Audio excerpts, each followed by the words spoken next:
Rema hari ini 1 Tawarik 29 ayat 3. Lagi pula oleh karena cintaku kepada rumah Allahku, maka sebagai tambahan pada segala yang telah kusediakan bagi rumah kudus, aku dengan ini memberikan kepada rumah Allahku dari emas dan perak kepunyaanku sendiri.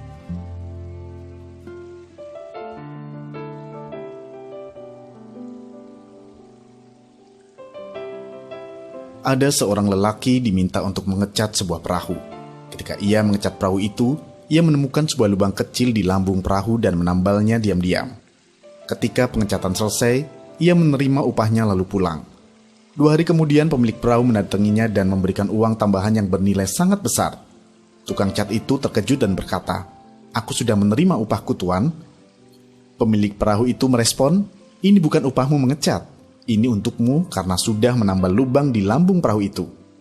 Si tukang cat lalu menyahut, "Tapi itu hanya hal kecil, tidak perlu memberi saya uang sebanyak ini." Si pemilik perahu pun bercerita, "Kemarin anak-anak saya pergi memancing dengan perahu itu. Ketika saya pulang dan menyadari mereka membawa perahu itu, saya sangat khawatir karena saya ingat perahu itu bocor. Saya lega ketika mereka pulang dengan selamat. Kemudian saya melihat lubang itu sudah ditambal. Engkau sudah menyelamatkan anak-anakku. Uang itu tidak cukup berarti untuk jasa yang kau bilang kecil itu."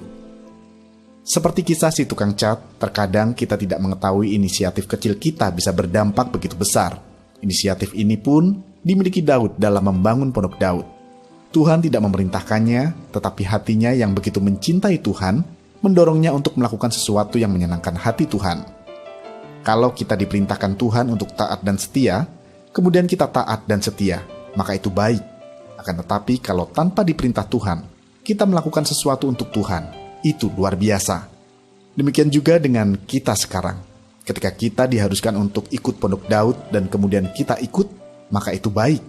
Namun kalau tanpa perintah lalu kita membangun Pondok Daud, maka itu akan menggetarkan hati Tuhan.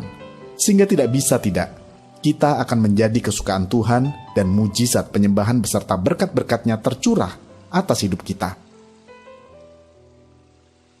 Adakah pengalaman dalam hidup Anda ketika Anda tergerak sendiri dalam melakukan sesuatu untuk Tuhan? Menurut Anda, mengapa tergerak sendiri dinilai Tuhan sebagai suatu hal yang luar biasa? Komitmen apa yang akan Anda ambil untuk dapat mengimplementasikan renungan hari ini? Ya Tuhan, ajar kami untuk dapat taat dan setia kepadamu.